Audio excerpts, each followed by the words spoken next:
ओम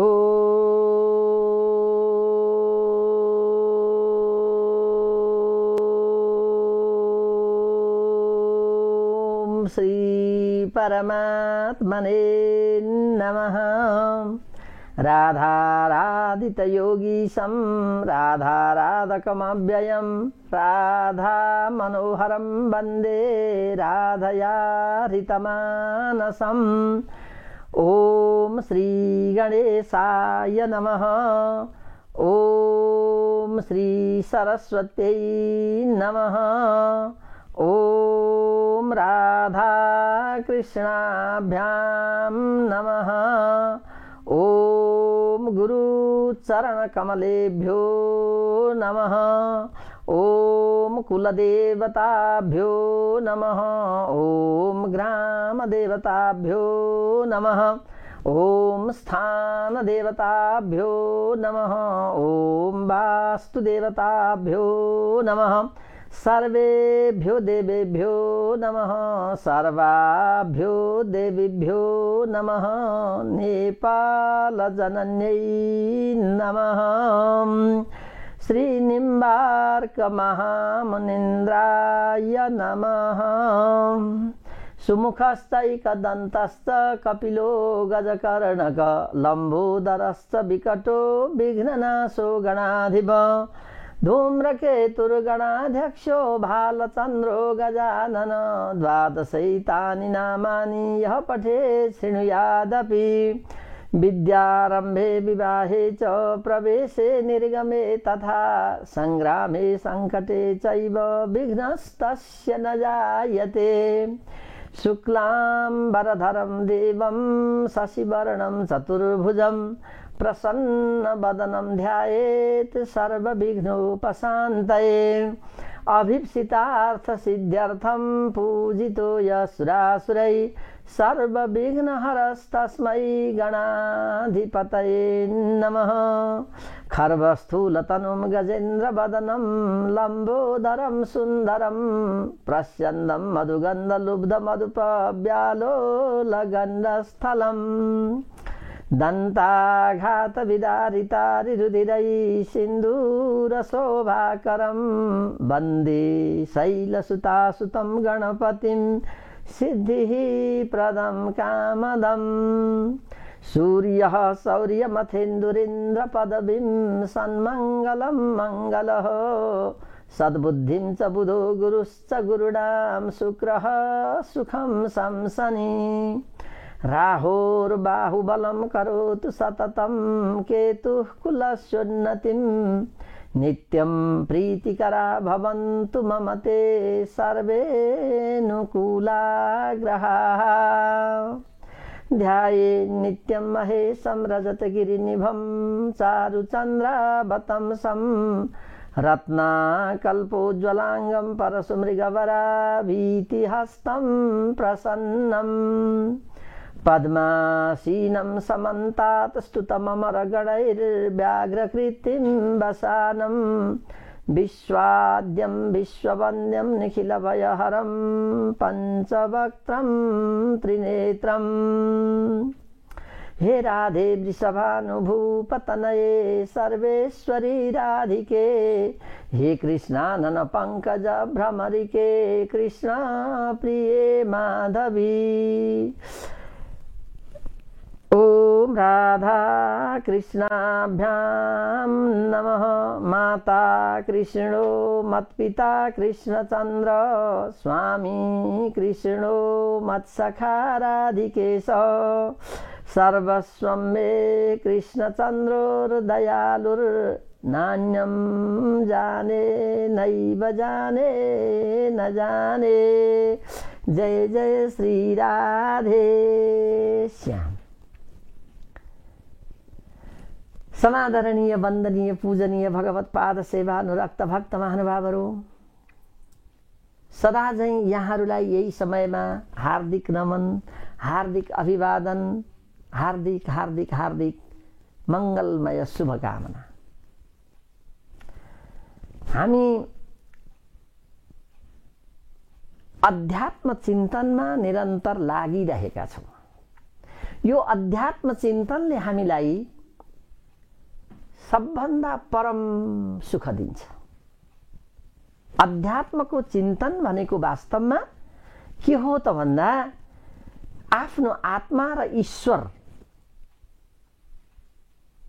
चिन्तन नै अध्यात्म चिन्तन हो। यो अध्यात्म चिन्तनले विशेष गरी आफ्नो अध्ययन पनि म को हुँ, मेरो आत्मा के होला, म जीव कस्तो होला भन्ने जस्ता कुरादेखि लिएर भगवानका सम्पूर्ण कुराहरूको बारेमा भगवानतर्फ लम्किएर गरिने गहिरो अध्ययन नै अध्यात्म चिन्तन हो। समग्रमा छोटकरीमा भन्दा हुन त चिन्तन धेरै किसिमका हुन्छन्। चिन्तन यही मात्रै हुनुपर्छ भन्ने छैन। हामी राजनीतिको पनि चिन्तन गर्छौं, समाज नीतिको पनि हामी चिन्तन गर्छौं, परराष्ट्र नीतिको पनि हामी चिन्तन गर्छौं, कूटनीतिको पनि हामी चिन्तन गर्छौं, गृह नीतिको पनि हामी चिन्तन गर्छौं। यस्ता धेरै चिन्तनहरू मध्येमा सबैभन्दा श्रेष्ठ चाहिँ अध्यात्म चिन्तन हो। यी अरू चिन्तनले हामीलाई ब्रह्म सुख दिन सक्दैनन्। ब्रह्म सुख पाउनु पर्यो, परमानन्द हुनु पर्यो। ब्रह्म सुखको अर्थ के हो? परमानन्द, सच्चित्र आनन्द जुन छ त्यो प्राप्त गर्नु नै वास्तवमा अध्यात्म चिन्तन हो। त्यसैले मनुष्यले गर्नुपर्ने सबैभन्दा महत्त्वपूर्ण चिन्तन भनेकै अध्यात्म चिन्तन।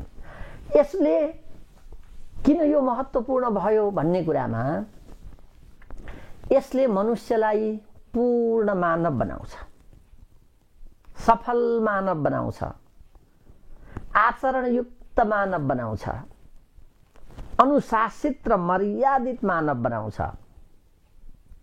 आवरणले मात्रै होइन, आचरणले पनि, अर्थात् आवरण र आचरण दुईटैले मनुष्य कसरी बन्न सकिन्छ भन्ने कुरा सिकाउने चिन्तन अध्यात्म चिन्तन। त्यसैले हामीले जसरी हुन्छ अध्यात्म चिन्तन गर्नुपर्छ। अध्यात्म चिन्तन जब जब हामी गर्न सुरु गर्छौं त्यस पछाडि एउटा परमानन्दको अनुभूति हुन थाल्छ। त्यो परमानन्दको अनुभूति हुने क्रममा हाम्रा धेरै कुराहरू हामीलाई सहायक सिद्ध बनेर आउँछन्।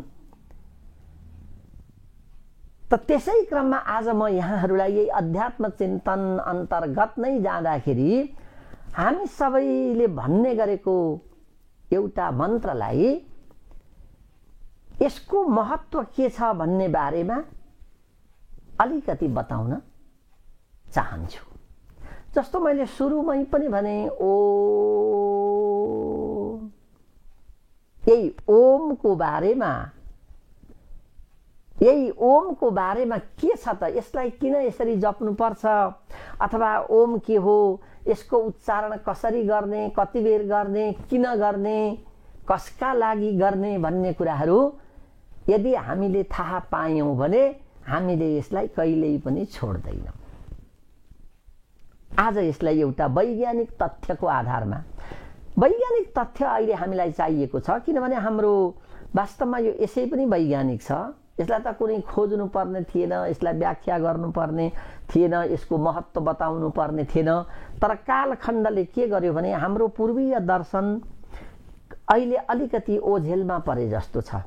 कालखण्डमा यस्तै हुन्छ, यो चक्का रहेछ, चक्का घुम्ने तलमाथि भइरहँदो रहेछ। त्यसैले कहिलेकाहीँ यस्ता कुराहरू पनि तल पर्दा रहेछन्, तर तिनीहरू माथि आउँछन्। आइसकेपछि तिनको प्रकाश जुन छ त्यो जहाँ गए पनि रहिरहँदो रहेछ। त्यसैले भक्त सज्जन, म आज ओमको बारेमा, ओम उच्चारणको बारेमा अलिकति यहाँहरूलाई बताएर पुनः हामी यो मानव धर्मको बारेमा व्याख्या गरिराखेका छौं। म त्यतापट्टि अवश्य लैजान्छु, यहाँहरूलाई अवश्य त्यतातिर डोर्याउँछु।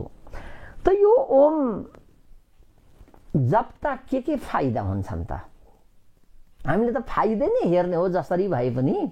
बिना फाइदा त हामी कोही चलेकै छैन र हामी चल्न पनि चाहँदैनौँ।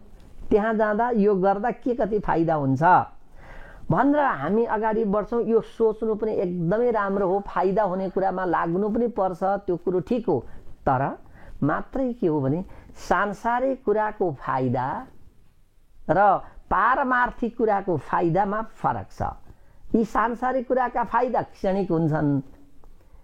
हिजो घाम लागेका थिए, आज पानी पर्छ, जाडो हुन्छ, भोलि फेरि गर्मी होला, अथवा हिजो यो चिज पाएको थियो खुसी थियो, आज त्यही चिजले फेरि सन्तुष्ट बन्न नसकिएला। यी भनेका कुनै भरोसावाला होइनन्। एकछिनमा आजलाई, एक वर्षलाई, एक महिनालाई होलान्, बाँकी फेरि यिनको पनि रूप फेरिन्छ। त्यसैले पनि हामीलाई सुख दिँदैन, शान्ति दिँदैन। तर यो चिन्तन, जुन अध्यात्म चिन्तनभित्र हामी रहेर कुरा गर्दाखेरि अहिले हामी ओमको बारेमा कुरा गर्छौँ नि, अहिले यो ओमको उच्चारणलाई विभिन्न वैज्ञानिकहरूले पनि बडो राम्रोसँग अध्ययन गरिराखेका छन् र उनीहरूले के भनेका छन् भने ओमको उच्चारण अत्यन्त मिठोसँगले एक नाससँग पद्मासन कसेर अथवा सीधा हाम्रो यो मेरुदण्डलाई सीधा गरेर मेरुदण्ड जुन छ त्यो सीधा गर्दा यसको सीधा यो छाती आइपुग्छ। यो छाती अगाडि बढोस्, यसरी जाओस्, यो पछाडि जाओस्, चट्टसँग एकदम सिधा बसेर ओमको उच्चारण गरियो, सही ढङ्गबाट गरियो र नियमित ढङ्गबाट गरियो भने यसले के गर्छ अरे भन्दा मस्तिष्कलाई स्थिर बनाउँछ। सकिगयो नि। सबभन्दा मजा त के भयो भने मस्तिष्कलाई स्थिर गराइदियो भने बस पुग्यो। यो भन्दा के चाहियो र? मस्तिष्क स्थिर भइसकेपछि अब के हुन्छ त? हामी विचार गरौँ। जब मस्तिष्क स्थिर हुन्छ अनि हाम्रा मनमा धेरै कुराहरू खेल्छन्। मनमा अनेक यावत कुराहरू खेल्छन्। लाउने, खाने, कमाउने, हिँड्ने, डुल्ने, सुख दुःख, आफन्त, इष्ट मित्र, छर छिमेकी लगायतका आफ्ना शाखा सन्तान सबैको बारेमा, त्यसपछि आफ्नै बारेमा पनि सोध्ता। कसैले हामीले पेसाको बारेमा सोचौँला, म यस्तो भएँ उस्तो भएँ, मेरा साथीहरू यति माथि गए, यति कमाइसके, मैले कमाउन सकिनँ लगायत, यति उनीहरूले जोडे मैले जोड्न सकिनँ भन्ने जस्ता यी अनेक किसिमका जुन कुराहरू आउँछन् ती चाहिने कुरा होइनन्।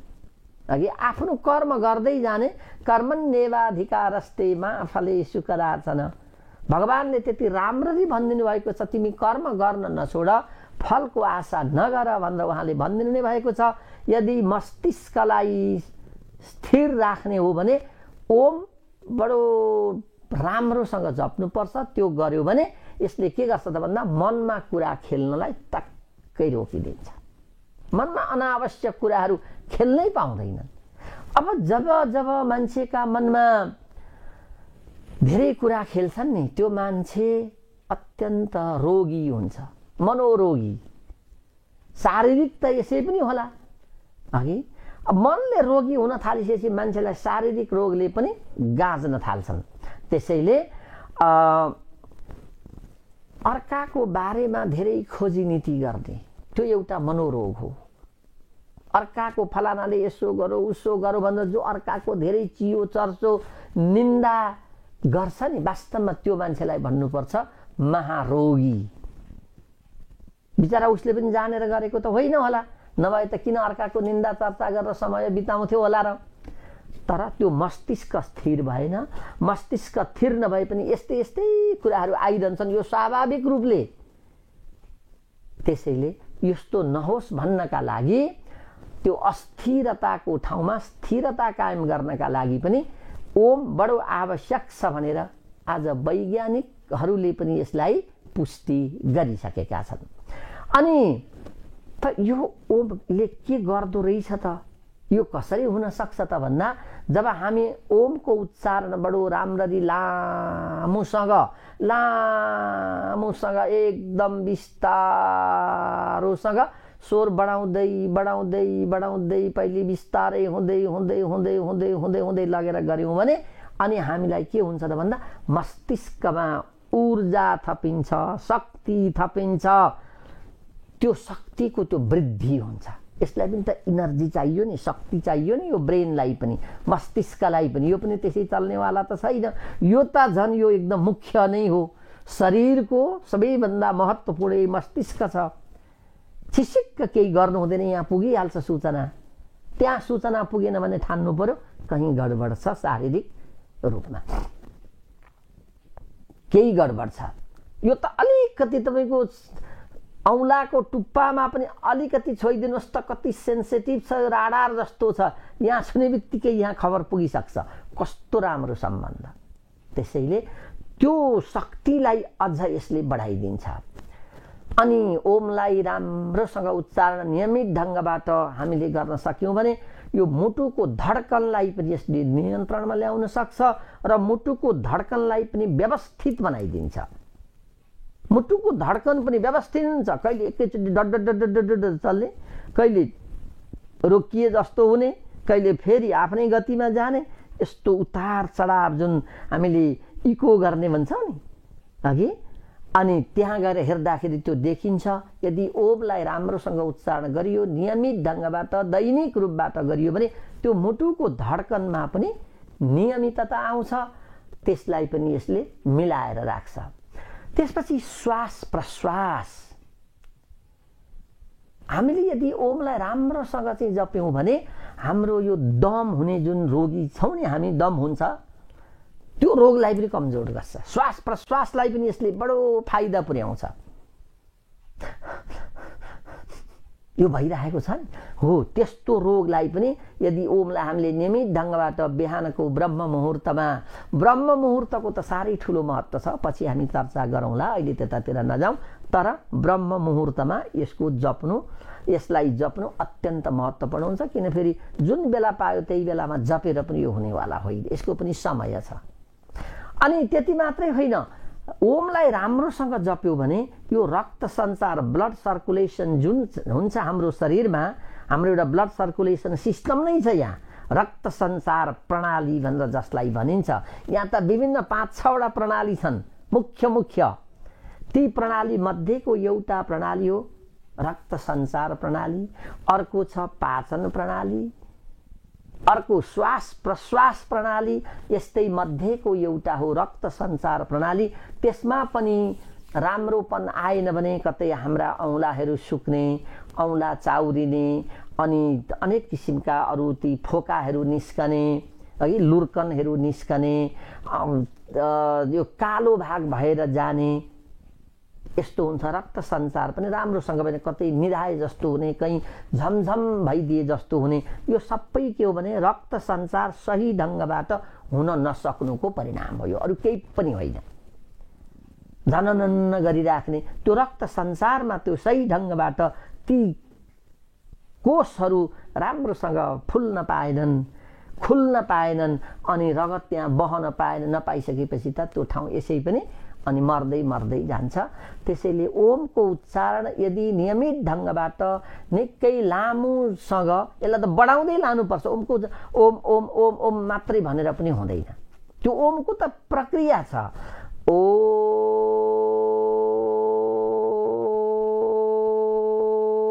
यसरी हामीले भन्दै गयो भने त त्यो जिउ त हुँदै हुँदै हुँदै जिउ तात्छ, पसिना छुट्छन्, जुरुक्क बसेको ठाउँबाट माथि उठे जस्तो अनुभव हुन्छ। कति मजा हुन्छ।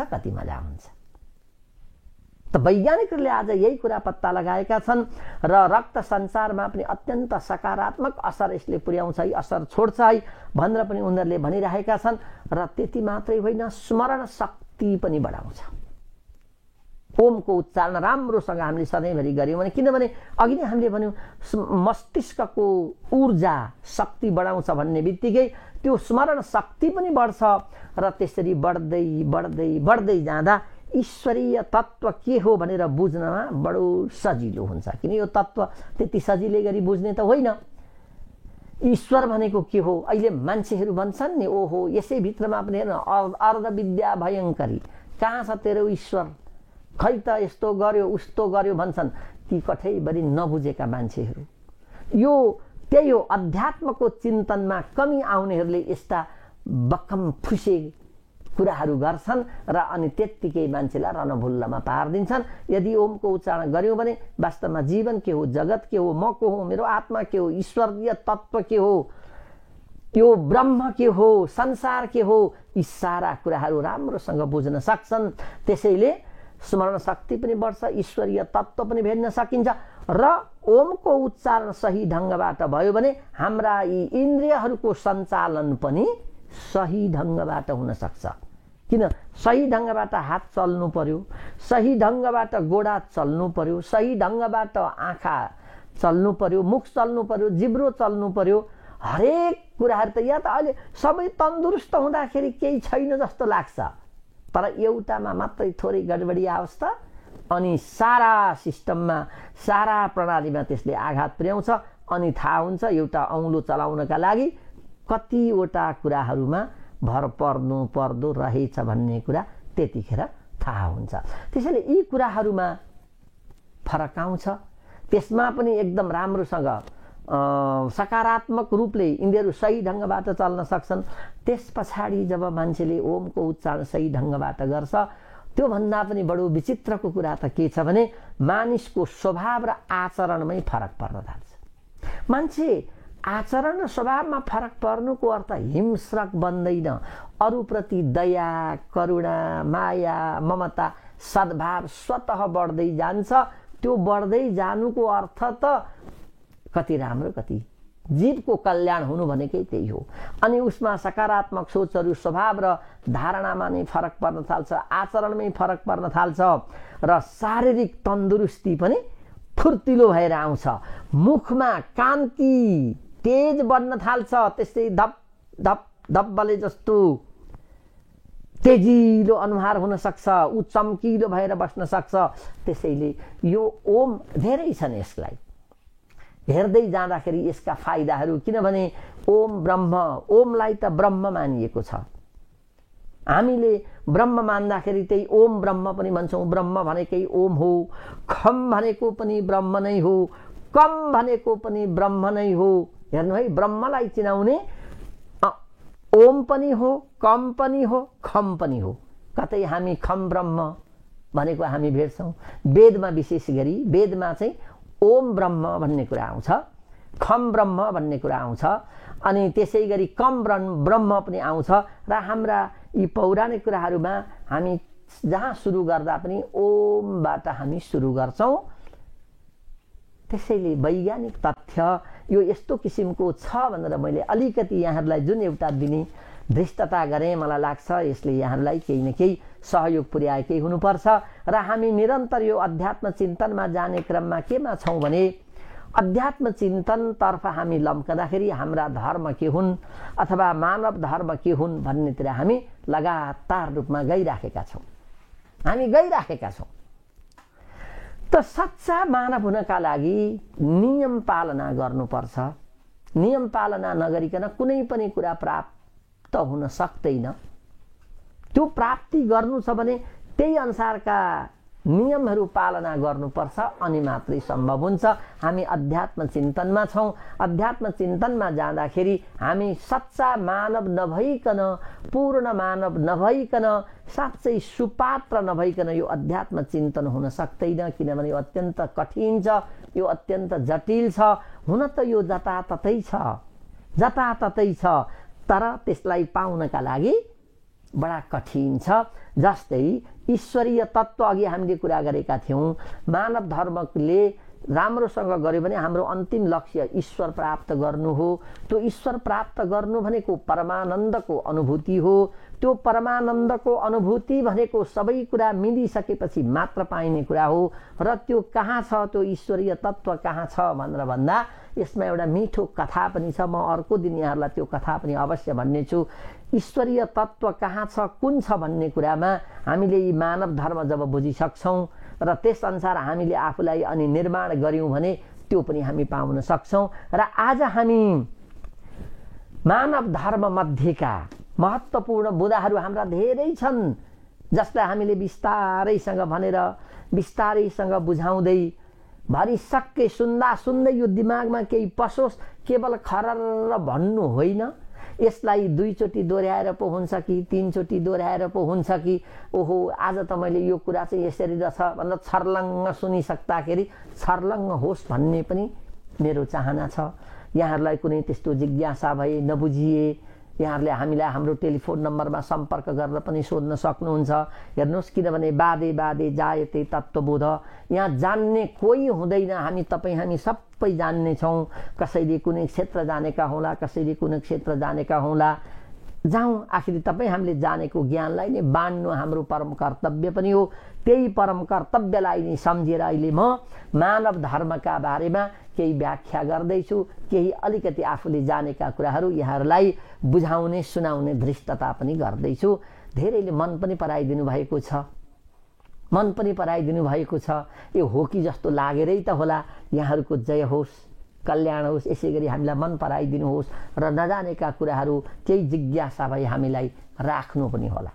यहाँहरूका थुप्रै जिज्ञासा हुन सक्छन्, ती जिज्ञासालाई पनि निराकरण गर्नु हाम्रो कर्तव्य हुन सक्छ, हुन्छ नै।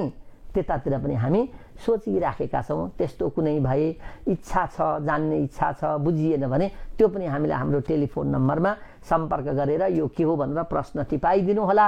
हामी त्यसको उत्तर अवश्य दिन्छौँ र यहाँको त्यो जिज्ञासालाई मेटाउने पनि हामी प्रयास गर्छौँ, पक्कै गर्छौँ। किन, यसको अर्थ केवल सुनाउनु मात्रै होइन, हामीहरूको बिचमा अन्तर्क्रिया पनि होस् र यो भनेको के हो भनेर यहाँहरूले जानेका कुरा पनि यसो होइन र भनेर हामीलाई बताइदिनुहोस्। किन, नयाँ कुरा तपाईँहरूबाट पनि हामी पाउन सक्छौँ र कति हामी पनि दिन सक्छौँ। यो त यसरी ताली बज्ने हो, दुईटैतर्फ नमिलिकन त यो ज्ञान प्राप्त हुन सक्दैन। तसर्थ दर्शक महानुभाव, आज म जाँदैछु मानवको अर्को धर्म के हो त भन्दा स्वाध्याय। 11 किसिमका धर्महरूलाई मैले पूर्व प्रसङ्गमा भनिसकेको छु। त्यसमा सत्य, दया, तप, शौच, तितिक्षा, इच्छा, सम, दम, अहिंसा, ब्रह्मचर्य, त्यागसम्म हामीले व्याख्या गरिसकेका छौँ। अथवा आज चाहिँ हामी त्यो अहिंसाभन्दा तल गएर ब्रह्मचर्य र त्यागको बारेमा कुरा गर्नेछौँ। आजको विषयवस्तु चाहिँ यिनै कुराहरूमा हामी विशेष गरी केन्द्रित रहेर अगाडि बढ्छौँ। त ब्रह्मचर्य पनि मानवको एउटा अर्को धर्म हो। ब्रह्मचर्य भनेको के होला त? यहाँहरूले यसो अन्दाज गर्नुहोस् त। ब्रह्मचर्यमा रहनुको अर्थ पनि के हो भने एकदम नीति नियममा